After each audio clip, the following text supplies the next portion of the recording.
السلام علیکم ورحمۃ اللہ وبرکاتہ۔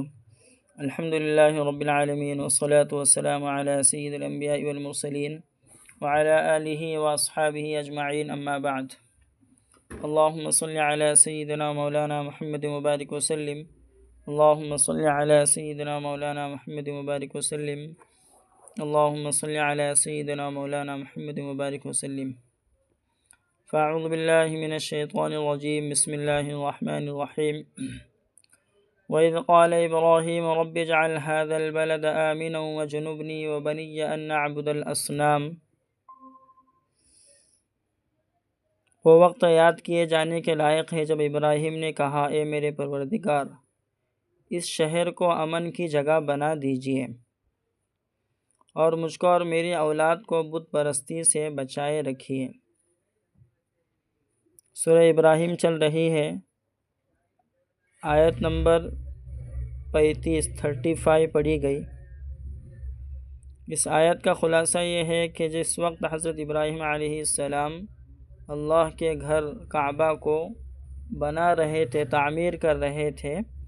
تو اس وقت میں ابراہیم علیہ السلام نے دعا مانگی، اور مکہ میں کعبہ کے گھر کو، اللہ کے گھر کو تعمیر کر رہے تھے، اور مکہ اس وقت ایک ایسا چٹیل میدان تھا جہاں کوئی انسانی آبادی موجود نہیں تھی، اور ایسی جگہ عام طور پر امن سے محروم ہوتی ہے۔ تو اس لیے ابراہیم علیہ السلام نے امن کی دعا مانگی کہ اللہ اس شہر کو امن والا بنا دے۔ تو حضرت ابراہیم علیہ السلام کی دعا پوری ہوئی۔ زمانے جاہلیت میں بھی مکہ ایک پرامن جگہ تھی، یہاں تک کہ کوئی شخص اگر اپنے باپ کے قاتل کو بھی یہاں دیکھ لیتا تو اپنی نگاہ کو جھکا لیتا۔ دوسری دعا یہ فرمائی کہ میری اولاد کو بت پرستی سے بچائے رکھیے، اللہ میری اولاد کو بت پرستی سے حفاظت فرما۔ اس میں اولاد سے آپ کی صلبی اولاد مراد ہے، یعنی جو آپ کی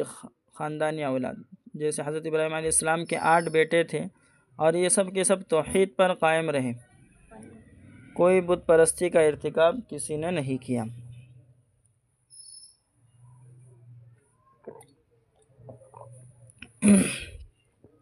آگے فرمایا،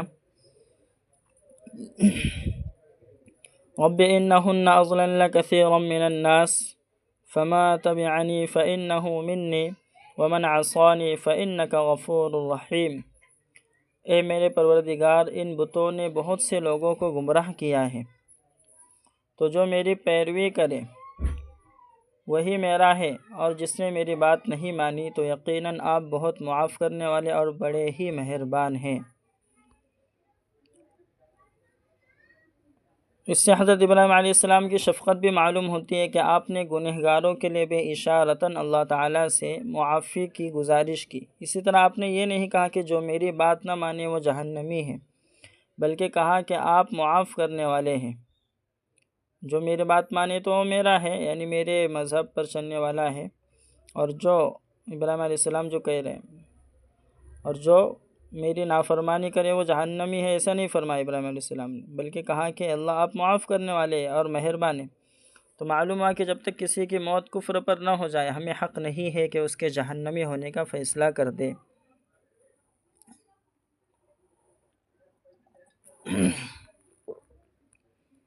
آگے فرمایا، رب انی اسکنت من ذریتی بواد غیر ذی زرع عند بیتک المحرم ربنا لیقیموا الصلاة فاجعل أفئدة من الناس تهوی إلیہم وارزقهم من الثمرات لعلهم یشکرون۔ میرے پروردگار، میں نے اپنی اولاد میں سے کچھ کو آپ کے قابل احترام گھر کے پاس ایک ناقابل کاشت وادی میں، یعنی بنجر زمین میں آباد کیا ہے۔ ہمارے پروردگار، یہ اس لیے کہ وہ نماز قائم کریں، اس لیے آپ لوگوں کے دلوں کو ان کی طرف مائل کر دیجئے، پھیر دیجئے، اور انہیں کھانے کے لیے پھل عنایت کیجئے تاکہ وہ شکر گزار ہوں۔ اس آیت کا خلاصہ یہ ہے کہ ابراہیم علیہ السلام یہ کہہ رہے ہیں کہ میرے پروردگار، میں نے اپنے اولاد کو میری جو نسل ہے یہاں پر آباد ہو رہی ہے تیرے گھر کے پاس میں، یا ایسی جگہ ہے جہاں پر نہ کھیتی ہے نہ یہاں پر پانی کا کوئی نام و نشان ہے، میں صرف اس لیے ان کو یہاں پر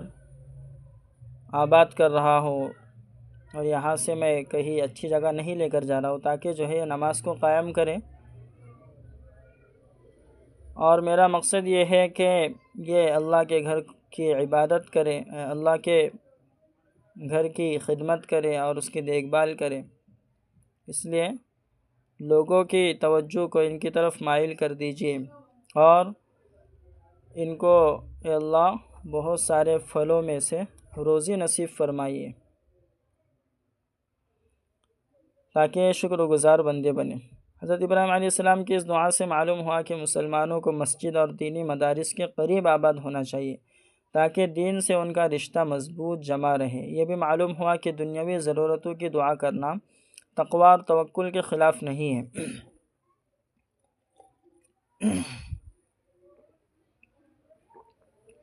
جیسا کہ حضرت ابراہیم علیہ السلام نے پھلوں کے لیے دعا فرمائی، اور یہ سبق بھی ملا کہ دعا کرتے ہوئے صرف مادی ضرورتیں ہی انسان کے سامنے نہ ہو، یعنی دنیاوی ضرورتیں ہی انسان کے سامنے نہ ہو دعا کرتے ہوئے، بلکہ اپنی دینی ضرورت بھی خاص طور سے اس کے لیے بھی دعا کرنا چاہیے۔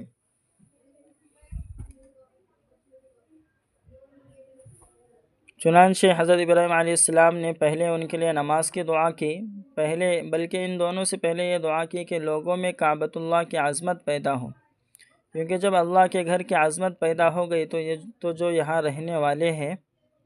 ان کی عظمت بھی دلوں میں ہوں گی۔ دوسرا ہے کہ جب لوگ اس مقام کی طرف متوجہ ہوں گے اور ان کا آنا جانا ہوگا تو یہاں پر کھیتی باڑی نہ ہونے کے باوجود لوگوں کا آنا جانا یہاں پر ہوتا رہے گا اور اس کی وجہ سے کھانے پینے کی چیزیں بھی مہیا ہوتی رہیں گی۔ چنانچہ حضرت ابراہیم علیہ السلام کی یہ دعا اس شان کے ساتھ قبول ہوئی کہ مکہ مکرمہ میں نہ کھیتیاں ہیں نہ باغات، لیکن پوری دنیا کے عمدہ ترین غذاؤں اور اچھے اور تازہ پھلوں کا لگاتار انبار رہتا ہے۔ یہ حضرت ابراہیم علیہ السلام کی دعا کی برکت ہے کہ دنیا کی ہر چیز وہاں پر ملتی ہے بازاروں کے اندر، حالانکہ نہ وہاں پر کھیتی ہوتی ہے اور نہ کاشت ہوتی ہے۔ آگے فرمایا ربنا انک تعلم ما نخفی وما نعلن وما يخفى على الله من شيء في الارض ولا في السماء۔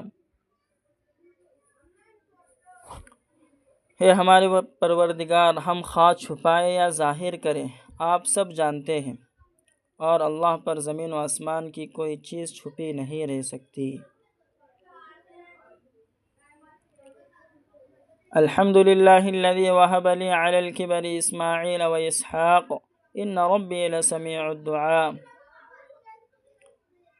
تمام تعریفیں اسی خدا کے لیے ہیں جس نے بڑھاپے میں مجھے اسماعیل اور اسحاق سے نوازا، بے شک میرے پروردگار دعاؤں کو سننے والے ہیں۔ رب اجعلنی مقیم الصلاة ومن ذریتی ربنا وتقبل دعاء۔ میرے پروردگار مجھ کو اور میری نسل میں سے لوگوں کو نماز قائم کرنے والا رکھیے، یہ ہمارے پروردگار ہماری دعا کو قبول کر لیجئے۔ ربنا اغفر لی ولوالدی وللمؤمنین یوم یقوم الحساب۔ پروردگار جس دن حساب و کتاب قائم ہو اس دن مجھ سے، میرے والدین سے اور تمام ایمان والوں سے درگزر فرما دیجئے۔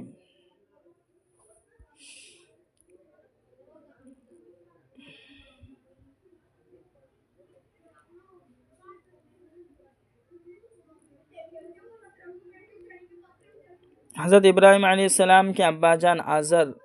ان کی موت کفر کی حالت میں ہوئی اور کافر کے لیے دعائے مغفرت نہیں کی جا سکتی ہے، تو بظاہر اس دعا کا سبب یہ ہے کہ اس وقت تک حضرت ابراہیم علیہ السلام کو کافر ماں باپ کے لیے دعا سے منع نہیں کیا گیا تھا۔ ابراہیم علیہ السلام نے جو اس میں دعا کی ہے کہ اللہ میرے ماں باپ کی بھی مغفرت فرما، تو اس میں ابراہیم علیہ السلام کو بعد میں منع کیا گیا کہ جو کافر ہو ان کے لیے مغفرت کی دعا کرنا جائز نہیں ہے۔ جب معلوم ہوا تو ابراہیم علیہ السلام نے اس کے بعد سے کبھی دعا نہیں کی، اور اس میں حضرت ابراہیم علیہ السلام نے اللہ کی تعریف کی کہ اللہ نے ان کو بڑھاپے کے باوجود اسماعیل اور اسحاق علیہ السلام یہ دونوں فرزند نصیب فرمائے۔ اور ابراہیم علیہ السلام نے دعا کہ رب اجعلنی مقیم الصلاۃ، بہت بہترین دعا ہے، ہم کو یہ مانگنا چاہیے کہ میرے رب مجھے نماز کو قائم کرنے والا بنا دے، ومن ذریتی، اور میری اولاد کو بھی نماز کو قائم کرنے والا بنا دے۔ ربنا وتقبل دعا، اے اللہ ہماری دعا کو قبول فرما۔ ربنا اغفر لی ولوالدی وللمؤمنین یوم یقوم الحساب، اے اللہ مجھے اور میرے ماں باپ اور تمام ایمان والوں کی مغفرت فرما۔ تو یہ بہترین دعا ہے، اس کو مانگنا چاہیے۔ آگے فرمایا وَلَا تَحْسَبَنَّ اللَّهَ غَافِلًا عَمَّا يَعْمَلُ الظَّالِمُونَ، اللہ کو ان ظالموں کے عمل سے بے خبر خیال نہ کیجیے۔ یقیناً انما یؤخرہم لیوم تشخص فیہ الابصار، یقیناً اللہ ان کو اس دن تک مہلت دے رہے ہیں جس دن آنکھیں پھٹی رہ جائیں گی، یعنی قیامت کے دن تک۔ اس آیت کا خلاصہ ہے کہ اللہ یہ کہنا چاہ رہے کہ جو لوگ اللہ کو ظالم لوگوں سے، گنہگار اور مجرموں سے غافل سمجھتے ہیں تو وہ یہ خیال نہ کرے، بلکہ اللہ بس ان کو مہلت دے رہے، ان کے گناہ کی سزا دنیا میں نہیں دے رہے۔ جس دن آنکھیں پھٹی کی پھٹی رہ جائیں گی، یعنی قیامت کا دن، تعجب کے مارے اور اپنے گناہوں پر شرمندگی، ہر چیز کے حساب و کتاب جب ہوں گا تو آنکھیں پھٹی کی پھٹی رہ جائیں گی اس دن تک، یعنی قیامت کے دن تک جو ہے اللہ تعالیٰ ان کو مہلت دے رہے ہیں۔ آگے فرمایا مہطعین مقنعی رؤوسہم لا یرتد الیہم طرفہم وافئدتہم ہوا، وہ دوڑ رہے ہیں اور سر اٹھائے ہوئے ہوں گے، ان کی طرف ان کی نگاہ واپس نہ آ سکیں گی، اور دل بالکل بدحواس ہوں گے، یعنی خوف کے مارے آنکھیں جھپکی بھی نہ لے سکیں گی، ان پر بدحواسی کی کیفیت طاری رہیں گی قیامت کے دن ظالم لوگوں پر۔ آیت کا خلاصہ ہے کہ قیامت کے دن بھاگم دوڑ ہوں گی، لوگ جو ہے اپنے سر کو اٹھاتے ہوئے ادھر ادھر دیکھ رہے ہوں گے کہ کوئی پناہ کی جگہ ملے، لیکن جو ہے ان کے دل بدحواس ہو چکے ہوں گے، اور خوف کی وجہ سے، ڈر کی وجہ سے ان کے آنکھیں جھپکے بھی نہ لے سکیں گے، آنکھیں پلٹ بھی نہیں پائیں گے، بلکہ ایسی پھٹی کی پھٹی، آنکھیں کھلے کی کھلی رہ جائیں گی ڈر کی وجہ سے، اور دل بدحواس ہوں گے، دل بے قابو ہوں گے، منتشر ہوں گے، بکھرے ہوئے ہوں گے۔ آگے فرمایا وَأَنذِرِ النَّاسَ يَوْمَ يَأْتِيهِمُ الْعَذَابُ فَيَقُولُ الَّذِينَ ظَلَمُوا رَبَّنَا أَخِّرْنَا إِلَىٰ أَجَلٍ قَرِيبٍ نُّجِبْ دَعْوَتَكَ وَنَتَّبِعِ الرُّسُلَ أَوَلَمْ تَكُونُوا أَقْسَمْتُم مِّن قَبْلُ مَا لَكُم مِّن زَوَالٍ۔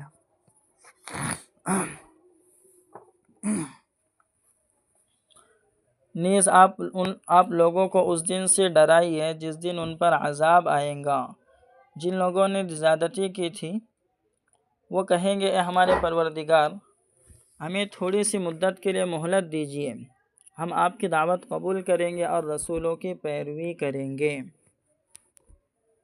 اللہ فرمائیں گے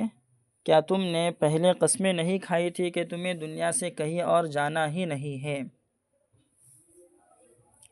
آیت کا خلاصہ یہ ہے کہ اللہ کے نبی کو کہہ رہے اللہ تعالیٰ کہ لوگوں کو ڈرائیے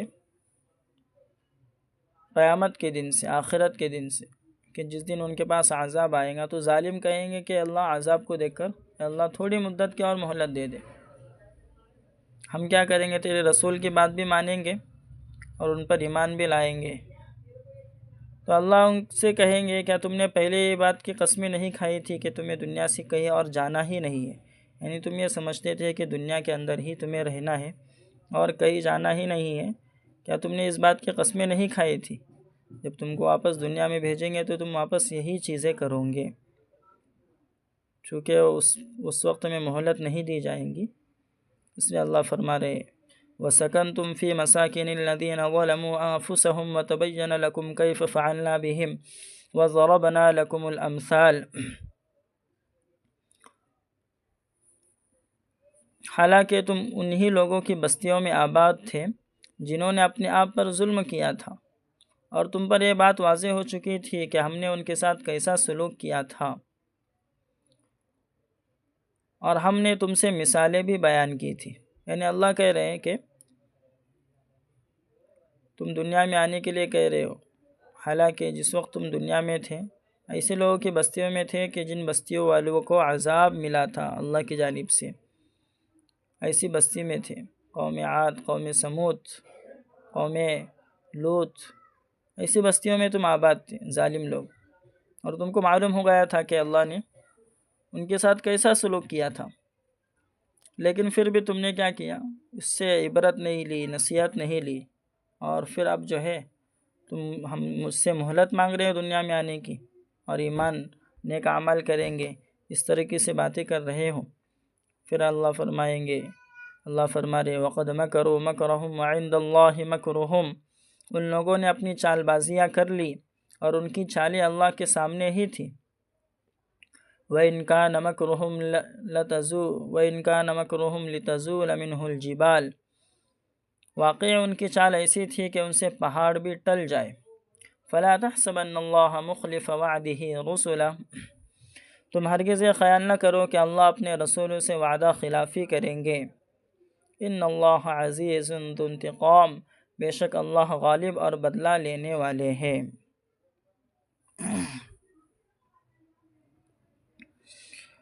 آیت کا خلاصہ یہ ہے کہ اللہ فرما رہے ہیں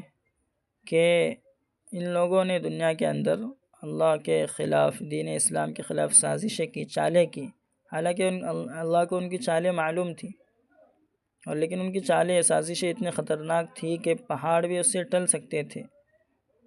یعنی نہایت ہی مضبوط چالیں تھے، لیکن پھر بھی اللہ نے ان کو اس لیے مہلت دی تاکہ وہ سدھر جائے، اور اللہ نے اپنے دین کی حفاظت کی۔ تو اس لیے جو ہے تم ہرگز یہ خیال نہ کرو کہ اللہ اپنے رسولوں سے وعدہ خلافی کرنے والا ہے۔ جو رسولوں کے ساتھ انہوں نے دھوکے کا اور چال بازی کا معاملہ کیا، اللہ نے رسولوں کی حفاظت کی، مدد کی، اللہ ہرگز اپنے وعدہ خلافی نہیں کرتے، بے شک اللہ ہی غالب اور بدلہ لینے والے ہیں۔ آگے فرمایا یوم تبدل الارض غیر الارض والسماوات وبرزوا للہ الواحد القہار، جس دن زمین بدل کر دوسری زمین بنا دی جائیں گی اور آسمان بھی بدل دیے جائیں گے، اور سب کے سب قہر اور غلبے والے خدائے واحد کے سامنے پیش ہوں گے۔ آیت کا خلاصہ ہے کہ زمین کو بدل کر دوسری زمین بچھائی جائیں گی، اور آسمان بھی بدل دیے جائیں گے قیامت کے دن۔ تو اس کے اندر کیا فرمایا کہ اصل زمین تو باقی رہیں گی، لیکن اس کی صفتیں بدل جائیں گی۔ پہاڑ اور غار یہ سب ہموار ہو جائیں گے، مستہ ہو جائیں گے، اور پوری زمین ایک میدان کی شکل اختیار کر لیں گی۔ یہ زمین کو بدلنے کا مطلب ہے کہ زمین کو دوسری زمین بنا دی جائیں گی، مطلب یہ ہے کہ زمین کے اندر تبدیلی کی جائیں گی۔ جیسا کہ حضرت ابو ہریرہ رضی اللہ عنہ سے روایت ہے کہ جیسے چمڑے کو کھینچ دیا جائے تو اس میں کہیں ابھار اور کہیں گہراؤ باقی نہیں رہتا۔ چمڑے کو کھینچ دیا جائے تو چمڑے میں کہیں بھی ابھار اور کہیں بھی گہرائی باقی نہیں رہتی، اسی طرح زمین ہموار اور برابر ہو جائیں گی۔ اسی طرح یہ بھی مطلب ہو سکتا ہے کہ جو زمین ہے اس کی جگہ دوسری زمین پیدا کی جائیں گی، اس کو بدل کر، جو زمین چاندی کے ہوں گی، جیسا کہ حضرت عبداللہ بن مسعود اور حضرت علی رضی اللہ عنہما سے یہ بھی منقول ہے۔ جیسے کہ اللہ کے نبی نے فرمایا، سہل بن سعد رضی اللہ عنہ سے مروی ہے کہ حضور صلی اللہ علیہ وسلم نے فرمایا کہ قیامت کے دن لوگ ایک ایسی زمین پر جمع کیے جائیں گے جو میدے کی طرح سفید ہوں گے، اور اس میں کسی چیز کا کوئی نام، کوئی نشان تک نہ ہوگا، اور آسمان بدل دیا جائے گا، اس کا مطلب تارے بکھر جائیں گے، سورج لپیٹ دیا جائے گا اور چاند بے نور ہو جائے گا۔ اسی طرح حضرت علی سے منقول ہے کہ آسمان سونے کا بنا دیا جائے گا۔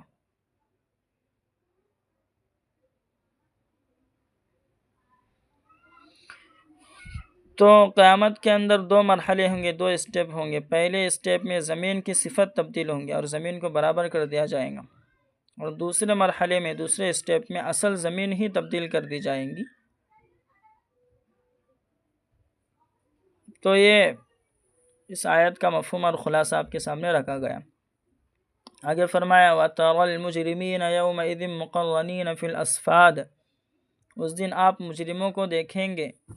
کہ وہ ایک دوسرے کے ساتھ زنجیروں میں جکڑے ہوئے، زنجیروں میں یعنی جس میں قیدیوں کو جکڑا جاتا ہے، باندھا جاتا ہے، لوہے کی زنجیریں۔ قیامت کے دن مجرمین زنجیروں میں جکڑے ہوئے ہوں گے۔ اگر ایک زنجیر میں کئی لوگ جکڑے ہوئے ہو تو زنجیروں کا گھیرا اور تنگ ہو جاتا ہے اور تکلیف بڑھ جاتی ہے۔ ایک ہی زنجیروں میں تمام مجرمین کو جکڑ دیا جائے گا۔ سرابیلہم من قطران وتغشی وجوہہم النار، اس دن ان کے کرتے تارکول کے ہوں گے، جہنمیوں کے کرتے تارکول کے ہوں گے اور ان کے چہروں کو آگ لپیٹ رہی ہوں گی۔ لیجزی اللہ کل نفس ما کسبت، تاکہ اللہ ہر شخص کو اس کے حرکتوں کی سزا دے دے۔ ان اللہ سریع الحساب، بے شک اللہ بہت جلدی حساب لینے والے ہیں۔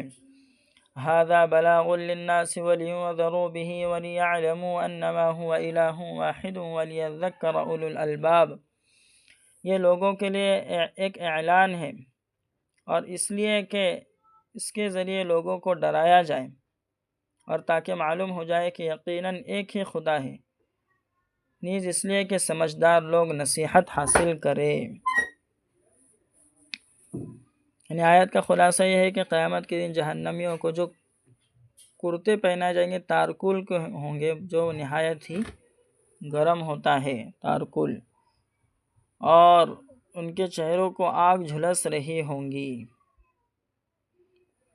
تو اللہ تعالیٰ اسی طرح مجرمین کو سزا دیتے ہیں اور ان کی حرکتوں کا بدلہ دیتے ہیں۔ پھر اللہ نے آگے فرمایا کہ یہ لوگوں کے لیے ایک اعلان ہے، تاکہ لوگ جو ہے اس بات کو سمجھ لیں کہ قیامت کے دن حساب دینا ہے ہر چیز کا، اور اللہ تعالیٰ اس کے ذریعے سے لوگوں کو ڈرا رہے تاکہ معلوم ہو جائے کہ یقیناً اللہ ایک ہی ہے، اور جو سمجھدار لوگ ہیں وہی ان باتوں سے نصیحت حاصل کرتے ہیں۔ یہ سورہ ابراہیم مکمل ہو گئی۔ اس کے بعد میں سورہ حجر شروع ہوتی ہے۔ سورہ حجر مدینہ اور ملک شام کے درمیان ایک وادی کا نام تھا، ایک بستی کا نام تھا حجر، جس میں قوم سمود آباد تھی، تو اس لیے سورت کا نام جو ہے سورہ حجر رکھ دیا گیا۔ اس سورت میں اللہ تعالیٰ کے وجود اور اللہ تعالیٰ کے توحید پر کائنات کی نشانیوں سے دلیل پکڑی گئی ہے۔ قیامت اور قیامت کے بعد کے احوال ذکر کیے گئے ہیں۔ حضرت آدم اور ابلیس کے واقعے کے علاوہ قوم لوط، قوم شعیب اور قوم سمود کے افکار اور عقائد، اور بالآخر ان پر اللہ تعالیٰ کے عذاب کا ذکر فرمایا گیا ہے۔ اسی طرح رسول اللہ صلی اللہ علیہ وسلم کو تسلی دی گئی ہے کہ مکہ والوں کی سرکشی سے گھبرائے نہیں، کہ اس طرح کے واقعات گزشتہ نبیوں کو بھی پیش آتے رہے ہیں۔ تو اس صورت کے اندر یہ صورت نمبر 15 ہے، اس میں رکوع 6 ہے، آیت 99 ہے، اور یہ صورت مکہ میں اتری ہے۔ بسم اللہ الرحمن الرحیم، اللہ کے نام سے جو بہت مہربان اور نہایت رحم کرنے والے ہیں۔ الف لام را، تلک آیات الکتاب وقرآن مبین، یہ کامل کتاب اور واضح قرآن کی آیتیں ہیں۔ یہاں قرآن مجید کی 2 صفتیں بیان کی گئی ہیں۔ ایک، قرآن کامل اور مکمل ہے کیونکہ اس میں زندگی کے تمام مسائل کی رہنمائی کی گئی ہے۔ بعض مسائل میں اس کی جزئیات اور تفصیلات کو بھی بیان کر دیا گیا ہے، اور بعض میں بنیادی اصول اور قواعد بیان کر دیے گئے ہیں۔ دوسرا، قرآن مجید واضح ہے، کلیئر ہے۔ واضح ہونے کا مطلب یہ ہے کہ دین کے بنیادی اصولوں کو اور ان چیزوں کو جن پر نجات کا دار و مدار ہے، جن پر نجات ہے، ایسی اصولوں کو قرآن میں ایسا بیان کیا گیا ہے کہ اس میں کوئی ڈاؤٹ اور التباس نہیں رہتا، شک نہیں رہتا۔ جیسے توحید کے عقیدے کا ذکر انجیل میں بھی ہے، لیکن محبت اور شفقت کے اظہار کے لیے حضرت عیسیٰ علیہ السلام کو بیٹے کے لفظ سے پکارا گیا۔ اس کی وجہ سے کچھ لوگوں کو اس بات کا موقع مل گیا کہ حضرت عیسیٰ علیہ السلام کو اللہ کے بندے سے آگے بڑھ کر اللہ تعالیٰ کا بیٹا انہوں نے بنا لیا۔ اسی طرح ہندو مذہب کی کتابوں میں جنت اور جہنم اور آخرت کا تذکرہ موجود ہے، لیکن یہ ذکر تو ہے، لیکن اس کے عبارتوں میں، اس کی تعبیر میں ابہام اور کلیئرنیس نہ ہونے کی وجہ سے کچھ لوگوں کو اس بات کا موقع مل گیا کہ انہوں نے جزا اور سزا یعنی حساب اور کتاب کے لیے آواگوان کا تصور، آواگوان یعنی ایک موت کے بعد دوسری مرتبہ زندہ ہونے کا، آواگوان یعنی اپنے نیکی اور برائیوں کے حساب سے دوبارہ پیدا ہونے کا جو تصور ہے، نیکی اور گناہوں کی بدولت بار بار جنم لینے کا جو تصور ہے، وہ انہوں نے گھڑ لیا، اس لیے کہ ان کی جو کتاب ہے ہندو مذہب کی، اس کے اندر حساب اور کتاب کا جو ذکر کیا گیا ہے وہ اتنا کلیئر نہیں کیا گیا۔ تو دنیا ہی کے اندر انسان مختلف روپ میں پیدا ہوتا رہے گا، یہ آواگوان کا مطلب ہے ان کے یہاں۔ لیکن قرآن مجید نے توحید اور آخرت کے مضامین کو، یعنی اللہ کے ایک ہونے کو، اور آخرت یعنی حساب اور کتاب کی جو باتیں ہیں، اس کو اور قیامت کے عقیدے کو اتنے واضح اور بے غبار الفاظ میں بیان کر دیا ہے کہ اگر کوئی شخص اس میں اس طرح کی معنوی تبدیلیاں بھی کرنا چاہے تو نہیں کر سکتا، اس لیے کہ انہی چیزوں پر آخرت کا دار و مدار ہے، ایمانیات پر۔ پھر آگے فرمایا ربما یود الذین کفروا لو کانوا مسلمین، کفر کرنے والے بار بار تمنا کریں گے کہ کاش وہ مسلمان ہوتے،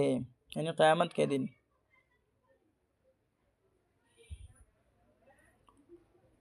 تو یہ کفر کرنے والے بار بار تمنا اس لیے کریں گے، اس لیے کہ جہنم کے عذاب کو، اللہ کے غصے کو جب دیکھیں گے تو وہ یہ تمنا کرنے لگیں گے۔ ذرهم يأكلوا ويتمتعوا ويلهيهم الأمل فسوف يعلمون، انہیں چھوڑ دیجئے کہ کھا لے، مزے اڑا لے، اور بیجا امیدیں ان کو غفلت میں ڈالے رہے، پھر عن قریب ہی مرنے کے بعد ان کو حقیقت معلوم ہو جائیں گی۔ یعنی اس آیت کا خلاصہ ہے کہ اللہ کے نبی سے کہنے کے یہ کہا جا رہا ہے کہ ان کافر لوگ پر ان کافروں کو دعوت دینے کے باوجود یہ ایمان نہیں لا رہے، تو انہیں ان کے حال پر چھوڑ دیجیے، اور تاکہ جو ہے وہ دنیا میں خوب مزے سے رہے اور آخرت میں اس کی سزا پائے، اپنی نافرمانی کی اور اپنے ظلم کی اور گناہ کی۔ معلوم ہے کہ دنیا کے اسباب سے زیادہ فائدہ اٹھانے کی حرص انسان کو تباہ اور برباد کر دیتی ہے، جیسے کہ آج کل مادیت کا دور ہے اور آخرت کی طرف دھیان نہیں بلکہ دنیا کی طرف، دنیا کی چیزوں کی طرف، دنیا کی چیزوں سے زیادہ فائدہ اٹھانے کی حرص ہر انسان کے اندر ہے، لیکن یہی حرص اگر زیادہ بڑھ جاتی ہے تو انسان کو تباہ و برباد کر دیتی ہے۔ حضرت انس رضی اللہ عنہ سے روایت ہے کہ 4 باتیں بد نصیبی کی علامت ہے، 4 باتیں بد نصیبی کی علامت ہے۔ پہلی بات فرمائی کہ آنکھوں کا جم جانا، یعنی اپنے گناہوں پر انسان کو رونا نہ آئے۔ دوسرا فرمایا دل کا سخت ہو جانا۔ اسی طرح فرمایا تیسرے نمبر پر خواہشات کے سلسلے کا، خواہشات کا لمبا ہو جانا۔ اور چوتھی چیز فرمائی کہ دنیا کی حرص اور لالچ۔ اس لیے ایک مسلمان کو ہمیشہ اپنی کیفیت کا جائزہ لیتے رہنا چاہیے کہ کہیں دنیا کے لالچ نے اسے آخرت سے غافل تو نہیں کر دیا۔ آگے فرمایا وَمَا أَهْلَكْنَا مِنْ قَرْيَةٍ إِلَّا وَلَهَا كِتَابٌ مَعْلُوم، اور جس بستی کو بھی ہم نے تباہ و برباد کر دیا ہے اس کے بارے میں پہلے سے لکھا ہوا مقرر تھا۔ ما تسبق من امت اجلها وما يستأخرون، کوئی گروہ اپنی مقررہ مدت سے آگے نہیں بڑھ سکتا ہے اور نہ پیچھے رہ سکتا ہے، یعنی موت اپنے وقت سے آگے اور پیچھے نہیں ہو سکتی ہے۔ وقالوا یا ایھا الذی نزل علیہ الذکر انک لمجنون، اور کفر کرنے والے کہتے ہیں اے وہ شخص جس پر قرآن اتارا گیا ہے تم تو دیوانے ہو، یعنی اللہ کے نبی کو کہہ رہے ہیں۔ لو ما تأتینا بالملائکۃ ان کنت من الصادقین، اگر تم سچے ہو تو ہمارے پاس فرشتے کیوں نہیں لے آتے، سچے ہو تو فرشتے لے کر آؤ۔ ما ننزل الملائکۃ الا بالحق وما كانوا اذا منظرین، ہم فرشتوں کو فیصلے کے ساتھ ہی اتارتے ہیں اور اس وقت ان کو مہلت بھی نہیں ملتی۔ مکہ والے اللہ کے رسول صلی اللہ علیہ وسلم سے کہتے تھے کہ اگر تم واقعی سچے ہو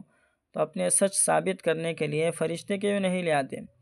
اس کا جواب یہ دیا گیا کہ جب فرشتے اتار دیے جائیں گے اور پھر بھی یہ ایمان نہ لائیں گے تو پھر تو ان پر عذاب نازل کر دیا جائے گا، انہیں کوئی مہلت نہیں ملے گی اور ان کا نام و نشان تک مٹ جائے گا۔ لیکن اللہ کو منظور ہے کہ انہی کی نسلوں سے دین حق کی حفاظت اور سربلندی کا کام لیا جائے، دین کو پھیلانے کا کام انہی کے نسل سے لیا جائے،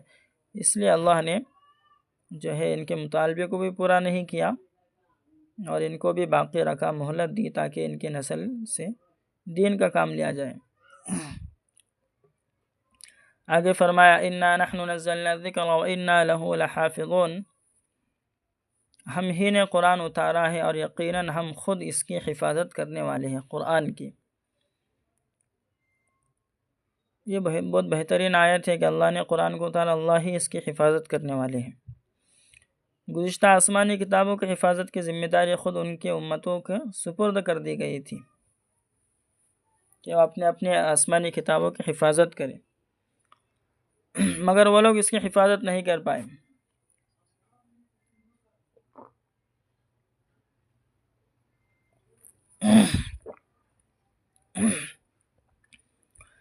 قرآن مجید سے قیامت تک آنے والے انسانوں کی ہدایت وابستہ ہے، اس لیے اللہ تعالیٰ نے اس کی حفاظت خود اپنے ذمے لے رکھی ہے۔ قرآن مجید کی حفاظت میں قرآن کے الفاظ کی حفاظت بھی آتی ہے اور معنی کی بھی حفاظت آتی ہے۔ حافظ اور قاریوں کے ذریعے الفاظ کی حفاظت ہوتی ہے اور محدثین اور فقہاء کے ذریعے قرآن کے معنی اور مطلب کی حفاظت ہوتی ہے۔ قرآن مجید کے معنی اور مطلب کو جاننے کا بنیادی ذریعہ اللہ کے رسول صلی اللہ علیہ وسلم کی حدیثیں ہیں، اس لیے قرآن مجید کی حفاظت کے وعدے میں حدیث کی حفاظت بھی آ جاتی ہے۔ اگر کوئی شخص یہ کہے کہ قرآن مجید کے کچھ اجزاء، کچھ پارے ضائع کر دیے گئے اور کچھ پارے ہم تک نہیں پہنچے تو یہ خود قرآن مجید کا انکار ہونے کی وجہ سے کفر ہے، یعنی ایسا کہنے والا شخص کافر ہو جائے گا۔ اگر کوئی شخص پورے ذخیرہ حدیث کو خیال کرے کہ حدیث کا پورا ذخیرہ یہ جھوٹا ہے اور صحیح طریقے سے ہم تک نہیں پہنچا تو یہ بھی گمراہی والی بات ہے، کیونکہ اللہ کے رسول نے فرمایا کہ تمہارے درمیان دو چیزیں چھوڑ کر جا رہا ہوں، جب تک تم ان کو پکڑے رہو گے گمراہ نہ ہوں گے۔ اسی طرح اگر قرآن مجید کی کسی آیت کا ایسا مفہوم، ایسا مطلب بیان کیا جائے جو لفظ کے ظاہری معنی ہے اس سے بالکل ہٹا ہوا ہے اور جو سلف صالحین ان کی تشریحات سے، صحابہ کی وضاحت سے بالکل الگ ہے، جیسا کہ قادیانی، شیعہ اور بعض حدیث کا انکار کرنے والے کی طرف سے کہا جاتا ہے، تو یہ بھی سخت گمراہی اور قرآن مجید میں معنوی تحریف کی، قرآن مجید میں معنی کے اعتبار سے تبدیلی کی کوشش ہے۔ اس لیے جب اللہ نے اس کی حفاظت کی ذمہ لے رکھا ہے تو اللہ تعالیٰ نے قیامت تک اس کی حفاظت خود فرمائی ہے اور فرمائیں گے۔ آگے فرمایا وَلَقَدْ أَرْسَلْنَا مِن قَبْلِكَ فِي شِيَعِ الْأَوَّلِينَ، ہم آپ سے پہلے گزشتہ قوموں کے اندر بھی پیغمبر بھیج چکے ہیں۔ وَمَا يَأْتِيهِم مِّن رَّسُولٍ إِلَّا كَانُوا بِهِ يَسْتَهْزِئُونَ، جب بھی ان کے پاس کوئی پیغمبر آتا تو وہ ان کا مذاق ہی اڑاتے تھے۔ كَذَلِكَ نَسْلُكُهُ فِي قُلُوبِ الْمُجْرِمِينَ، اسی طرح ہم گنہگاروں کے دلوں میں بے توفیقی وجہ سے مذاق اڑانا ڈال دیتے ہیں، یعنی گنہگار مجرم لوگ جو ہے وہ ان رسولوں کا مذاق اڑاتے تھے اور ان کی باتوں پر دھیان نہیں دیتے تھے۔ لا یؤمنون بہ وقد خلت سنت الاولین، یہ لوگ قرآن پر ایمان نہیں لائیں گے، گزرے ہوئے لوگوں کی بھی یہی عادت رہی ہے۔ وَلَوْ فَتَحْنَا عَلَيْهِمْ بَابًا مِّنَ السَّمَاءِ فَظَلُّوا فِيهِ يَعْرُجُونَ، اور اگر ہم ان پر آسمان کا دروازہ کھول دیں پھر یہ سارا دن اس میں چڑھتے رہے۔ لَقَالُوا إِنَّمَا سُكِّرَتْ أَبْصَارُنَا بَلْ نَحْنُ قَوْمٌ مَّسْحُورُونَ، تب بھی کہیں گے کہ ہماری نظر بندی کر دی گئی ہے، بلکہ ہم لوگوں پر تو جادو کر دیا گیا ہے۔ اس آیت کے اندر، ان آیتوں میں اللہ کے رسول کی تسلی اور غمخواری کی گئی ہے، دلداری کی گئی ہے کہ مکہ والوں کے مذاق اڑانے، ان کی دین حق کی دعوت کو قبول نہ کرنے کے بارے میں اور طرح طرح کے ان کے معجزے کا مطالبہ کرنے کی وجہ سے آپ غمگین نہ ہوں، کیونکہ یہ سب کچھ گزشتہ پیغمبروں کے ساتھ بھی ان کی قوموں کی جانب سے ہوتا رہا ہے۔ اسی طرح یہ بھی خیال نہ ہونا چاہیے کہ اگر ان کا مطلوبہ معجزہ پورا کر دیا جاتا تو وہ ایمان لے آتے، کیونکہ اللہ تعالیٰ ان کے دلوں کی کیفیت سے اچھی طرح واقف ہے۔ اگر ان کے طلب کیے ہوئے معجزے سے بڑھ کر بھی کوئی معجزہ ظاہر کر دیا جاتا، جیسے آسمان کے دروازے کھول دیے جاتے اور سیڑھیاں بنا دی جاتی اور یہ خود ان سیڑھیوں پر چڑھتے، تب بھی ایمان لانے والے نہیں تھے۔ یہ آیت نمبر 15 تک آج کی ہماری تفسیر کی کلاس مکمل ہوتی ہے۔ ایک ضروری اعلان یہ